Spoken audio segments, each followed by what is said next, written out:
Hi guys, welcome back to my சேனலுங்க. இன்றைக்கி நம்மளோட வீடியோவில் என்ன பார்க்க போகிறோன்னா நவதானிய உருண்டை தாங்க பார்க்க போகிறோம். இப்போது அதுக்கு தேவையான பொருட்கள் எல்லாம் பார்த்துடலாமா? வாங்க. ஃபர்ஸ்ட் கருப்பு உளுந்து எடுத்திருக்கேங்க. உடைச்ச உளுந்து தான் இது. வெள்ளை உளுந்து எடுக்கக்கூடாது. நம்ம பெரியவங்க சொன்னது நாமளும் அப்படியே ஃபாலோ பண்ணிக்கலாம். ஓகேங்களா? நான் கருப்பு உளுந்து எடுத்திருக்கேன். இது பார்த்திங்கன்னா கொள்ளு கைஸ். எள்ளு, கருப்பு எள்ளு எடுத்திருக்கேன். இது கருப்பு எள்ளு தான் நல்லாயிருக்கும். இது வாங்குறச்சே பார்த்திங்கன்னா வாங்கிட்டு வீட்டில் நல்லா புடைச்சி எடுத்துக்கோங்க. வேர்க்கடலை, இது வறுத்தது. இது பாசிப்பருப்பு எடுத்திருக்கேன். இது பச்சை பயிறு இருக்கு இல்லையா, அதுதான் எடுக்கணும் கைஸ். என்கிட்ட பச்சை பயிறு இல்லை, அதனால வேண்டி நான் பாசிப்பருப்பு எடுத்திருக்கேன். இது எடுத்துக்கலாம். உங்ககிட்ட பச்சை பயிறு இருந்தது அப்படின்னாக்கா பச்சை பயிறு எடுத்துக்கோங்க. ஸோ நான் 5 எடுத்திருக்கேன். 5 நவதானியம் நான் எடுத்திருக்கேங்க. அதுக்கு வாசனைக்கு பார்த்தீங்கன்னா 2 ஏலக்காய் எடுத்திருக்கேன். இது எல்லாமே பார்த்தீங்கன்னா 50 கிராம். நீங்கள் கடையில் வாங்குறச்ச நீங்கள் செய்யணும்னு பிளான் பண்ணிட்டீங்க அப்படின்னாக்கா 50 கிராம் வாங்கிக்கோங்க. இப்போது இதுக்கு வெல்லம் பார்த்தீங்கன்னா நீங்கள் நாட்டு சக்கரை இருந்ததுன்னா நாட்டு சக்கரை எடுத்துக்கோங்க. நான் வெல்லம் வாங்கியிருக்கேங்க. இது 1/4 கிலோ. ஓகேங்களா? இப்போ என்ன பண்ணுறேன்னா, இது வேர்க்கடலை வறுத்ததுங்க. இதை வச்சுட்டு இந்த நாளையும் நாம் வறுத்து எடுத்துகிட்டு பார்க்கலாம் கைஸ். கருப்பு உளுந்து வறுத்துக்கலாங்க. பேன் ஆல்ரெடி நான் வச்சிட்டேன். இப்போது போட்டுக்கலாங்க. இதே மாதிரி அந்த 4 திங்ஸும் வறுத்துக்கலாம். வேர்க்கடலை வறுத்த கடலை தான், அது வறுக்க தேவையில்லைங்க. பார்க்கலாம் வறுத்துட்டு. பாருங்கள் கைஸ், இது எல்லாமே நாம் வறுத்து எடுத்தாச்சுங்க. கருக விடாமல் கரெக்டான பதத்துக்கு நீங்கள் வறுத்து எடுத்துக்கோங்க கைஸ். இது ஆறட்டும். ஆறின பிறகு நாம் உருண்டை பிடிச்சு எடுக்கலாம். எப்படி உருண்டை பிடிக்கலான்றதை பார்க்கலாம் கைஸ். கொஞ்சம் ஆறட்டும். இப்போது ஆறிடுச்சுங்க. இப்போ மிக்ஸி ஜாரில் நாம் அரைச்சி எடுத்துக்கலாம். வாசனைக்கு 2 ஏலக்காய். இப்போ நான் மிக்ஸி ஜாரில் இப்போ சேர்த்துக்கிறேங்க. மிக்ஸி ஜாரில் சேர்த்தாச்சுங்க. இப்போ அரைச்சிட்டு பார்க்கலாம். பாருங்க கைஸ், அரைச்சி எடுத்தாச்சுங்க. இது ரொம்பவும் கொரப்பாக அரைக்கக்கூடாது, ரொம்பவும் மை மாதிரியும் அரைக்கக்கூடாது. ஓகேங்களா? இந்த மாதிரி மீடியம் சைஸில் நீங்கள் அரைச்சிக்கணும். ஒரு கொஞ்சம் கொரப்பாக, ரொம்ப கொரப்பு தேவையில்லைங்க. இப்போ இதில் கொட்டிக்கலாம்.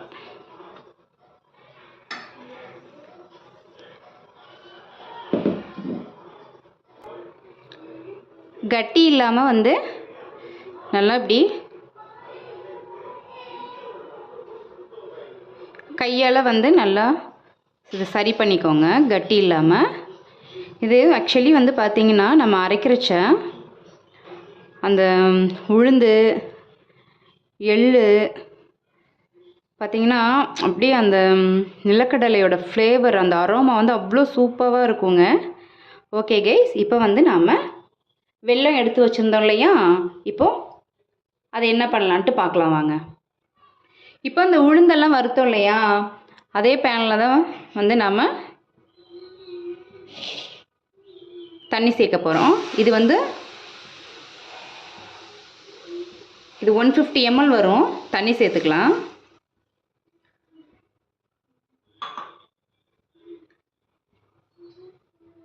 தண்ணி சேர்த்துட்டு இப்போ வெல்லம் எடுத்து வச்சோம் இல்லையா, வெல்லம் நான் 1/4 கிலோ எடுத்திருக்கேங்க. இப்போ இந்த வெல்லம் இதில் சேர்த்துக்கலாம்.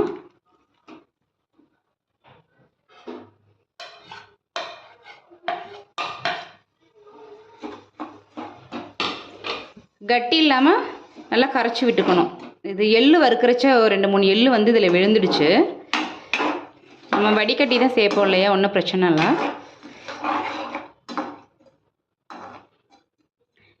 இது பார்த்திங்கன்னா கம்பி பாகு பதத்துக்கு நம்ம காய்ச்சக்கூடாது. ஓகேங்களா? இது வந்து கொஞ்சம் கரையணும், அந்த அளவுக்கு வந்து நம்ம காய்ச்சினா போதுங்க. பார்க்கலாம். பாருங்கள் கைஸ், இன்னும் வந்து சின்ன சின்ன பீஸ் வந்து இருக்குது, நல்லா கரையட்டுங்க.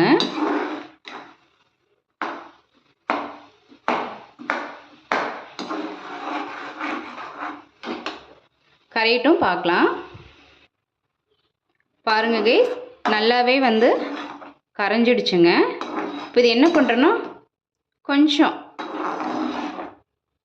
வந்து ஸ்டவ்லேயே இருக்கட்டுங்க. இது நல்லா வந்து சூடாக தான் வந்து அதில் சேர்த்து நம்ம உருண்டை பிடிக்கணுங்க.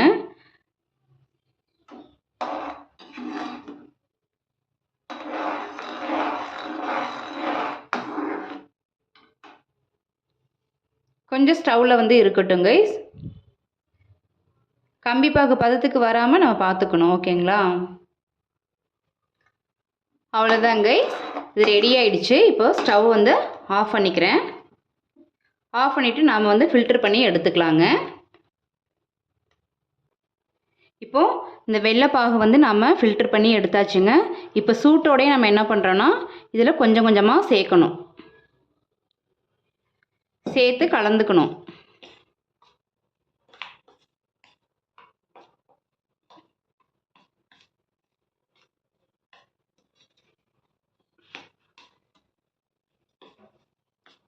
இப்போ நான் கொஞ்சம் கொஞ்சமாக ஊற்றி கலந்துட்டு நான் உங்களுக்கு காட்டுறேங்க. பாருங்க கைஸ், நான் பாகுக்கு வந்துட்டு 150 ml தண்ணி சேர்த்தேன் இல்லையா, நீங்கள் வந்து 150 ml சேர்க்காதீங்கங்க. நீங்கள் வந்து 50 ml சேர்த்தா போதுமானது.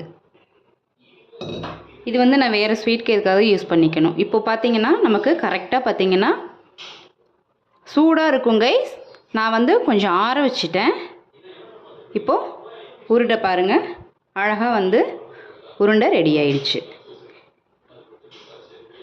இந்த உருண்டை பார்த்தீங்கன்னா கைஸ் அவ்வளோ ஹெல்த்தி. லேடிஸ்க்கு வந்து எலும்புக்கெலாம் ரொம்ப நல்லது. நம்ம அதில் உளுந்தெல்லாம் சேர்த்துருக்கோம் இல்லையா, ரொம்பவே நல்லது கைஸ். இப்போது குழந்தைங்களுக்கு ஸ்கூலுக்கு கொடுத்து விடலாம். நாம் வந்து வீட்டில் இருக்கிறச்ச பெரியவங்கலேருந்து சின்னவங்க வரைக்குமே விரும்பி நல்லாவே சாப்பிடுவாங்க கைஸ். இந்த மாதிரி நம்ம வீட்டில் இருக்கிறச்ச ஒவ்வொரு ஸ்வீட் வந்து நாம் செய்யலாங்க. இது ரொம்ப ரொம்ப ஹெல்த்தியானது. இப்போது நான் எல்லா மாவையும் வந்து உருண்டை பிடிச்சிட்டு நம்ம பார்க்கலாங்க. பாருங்கள் கைஸ், இப்போது நான் எல்லா மாவையும் வந்து உருண்டை பிடிச்சி எடுத்துட்டேங்க. சூப்பரான ஹெல்த்தியான ரொம்ப ரொம்ப டேஸ்டியான நவதானிய உருண்டை வந்து ரெடி ஆயிடுச்சு கைஸ். நீங்களும் வந்துட்டு உங்களோட குழந்தைங்களுக்கு, வீட்டில் இருக்கிற பெரியவங்களேருந்து எல்லாருமே சாப்பிட்லாங்க. நீங்களும் இந்த மாதிரி செஞ்சு கொடுங்க கைஸ். என்னோடய வீடியோ பிடிச்சிருந்தது அப்படின்னாக்கா லைக் பண்ணிவிட்டு, மறந்துடாமல் ஷேர் பண்ணிவிட்டு, மறந்துடாமல் சப்ஸ்கிரைப் பண்ணிடுங்க கைஸ். நெக்ஸ்ட் வீடியோவில் பார்க்கலாம்.